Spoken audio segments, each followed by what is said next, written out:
আমার খবর। আইসিকে গালিগালাজ কাণ্ডে বোলপুর মহকুমা আদালতে আত্মসমর্পণ করলেন অনুব্রত মণ্ডল। সোমবার সকালেই তাঁর আইনজীবীরা আগাম জামিনের আবেদন করেন। দুপুর 2টোর পর এই মামলার শুনানিতে তাঁর জামিন মঞ্জুর করেন বিচারক।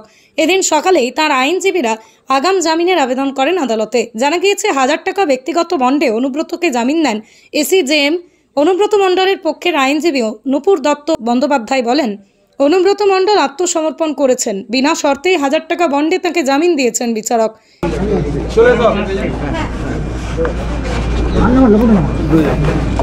কিছু বলবে? আজকে আমার মক্কেলকে সারেন্ডার করালাম এবং লানেট কোর্ট বেল অ্যালাউ করেছেন। কোনো শর্ত দিয়েছেন? না, কোনো শর্ত দেননি। উনি তো অসুস্থ, না বয়স্ক, অসুস্থ, সেই শর্তে বেল পেয়েছে। আদালতের কাছে আবেদন কি ছিল ম্যাডাম? আবেদন কি ছিল মানে বেল পিটিশন ফাইল করেছিলাম। মানে বেল বন্ড কত টাকার বাকি? ওগুলো তো সব জুডিশিয়াল ম্যাটার, এগুলো আইনের ব্যাপার। আইনের এখন এখানে এগুলো যা কোর্ট অর্ডার দিয়েছে এগুলো ডিসক্লোজ করা যায় না। হেফাজতে নেওয়ার আবেদন এগুলো জুডিশিয়াল ম্যাটার, আমরা সারেন্ডার করে বেল পেয়েছি। ঠিক আছে, জুডিশিয়াল ম্যাটারে এগুলো এভাবে ডিসক্লোজ করা যায় না পাবলিকের কাছে। অনুব্রত মণ্ডল তো? হ্যাঁ, আমার একদম অনুব্রত মণ্ডল, উনি সারেন্ডার করে বেল পেয়েছেন। মামলার সরকারি আইনজীবী ফিরোজ কুমার পাল বলেন, মামলার তদন্তকারী অফিসারকে তদন্তে সহযোগিতা করতে হবে বলেছেন বিচারক। আইও কেস ডায়েরি জমা দেননি, তবে উনি পুলিশের কাছে হাজিরা দিয়েছিলেন, তদন্তে সহযোগিতা করেছেন। এছাড়া উনি অসুস্থ, বয়স হয়েছে, এই সকল দিক দেখে 1000 টাকা বেল বন্ডে জামিন দেওয়া হয়েছে। আজকে ওই স্টেপ ভার্সেস অনুব্রত মণ্ডল যে কেসটা, ওই কেসে অনুব্রত মণ্ডল আজকে ভলান্টারি সারেন্ডার করেছিলেন। আগে পুট আপ দিয়েছিলেন, তারপর পুট আপটা অ্যালাউ করেছে। এখন ওই 2টোর পরে হিয়ারিং স্টার্ট হয়েছিল। তো ওখানে যেটা হিয়ারিংয়ে যেটা আমার সাবমিশন যেটা ছিল, ওনারা তো বেল বেয়ার করেছিলেন। তো আমার সাবমিশন 2টো পয়েন্টের মেনলি ছিল।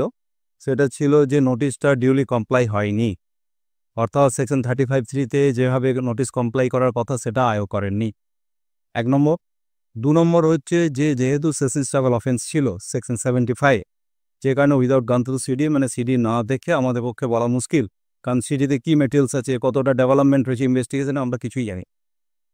এই জায়গাটা আমি চেয়েছিলাম সিডিটা আসুক, তারপর কল ফর সিডি করা হয়েছিল। না, কল ফর সিডি ব্যাপার নেই। এবার কোর্ট সেটা কনসিডার করলেন। একটা লম্বা পিরিয়ড, যেটুকু আমি ডিকটেশনে যেটুকু শুনলাম, সেটা ওনাদের সাবমিশন যেটুকু ছিল, একটা লং পিরিয়ডে উনি আয়ের কাছে গিয়েছিলেন 5-6 তারিখে, এবং তারপরে আয়ের সাথে উনি কোঅপারেট করেছেন, যেটা ডিফেন্সের সাবমিশন ছিল। তারপর একটা লং পিরিয়ডে পরবর্তীকালে ফার্দার ডেভেলপমেন্ট কিছু হয়নি on the part of the আয়ো, যে এইগুলো সব সাবমিশন যেটা উনি অর্ডার শিটে নোট করলেন, সেটুকু আমি যেটুকু শুনলাম। তো তারপর 2টো সুপ্রিম কোর্টে কেস রেফারেন্স সুইসাইড করলেন।